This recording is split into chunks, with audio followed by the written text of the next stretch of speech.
तो बेंगलुरु में कर्नाटक प्रदेश कांग्रेस कमेटी के कारकुनान ने ज़रे कानून के खिलाफ जबरदस्त एहतजाज किया, जिसमें कांग्रेस के कद्दावर लीडरान भी शामिल थे। कांग्रेस लीडर रणदीप सुरजेवाला का कहना है कि मोदी हुकूमत किसानों के हक में नहीं है।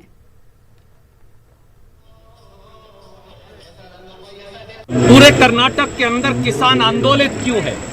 किसान के खेत और खलिहान पर हमला बोला जा रहा है। मोदी जी और येदियुरप्पा किसान के लिए हानिकारक है।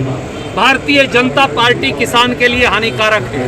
हमारी रोजी रोटी पर हमला बोलकर, हमारे खेत और खलिहान पर हमला बोलकर, हमारी हरित क्रांति पर हमला बोलकर, खेती को चंद पूंजीपतियों की जोड़ी पर सिक्कों की खनक में बेचकर मोदी जी क्या समझते हैं कि वो इस देश के 62 करोड़ किसान मजदूर को दबा सकते हैं? वो बहुत बड़ी गलत फहमी के शिकार हैं। जब किसान और खेत मजदूर अंगड़ाई लेता है तो इस देश की सत्ता बदलती है, इस देश का सिंहासन डोलता है।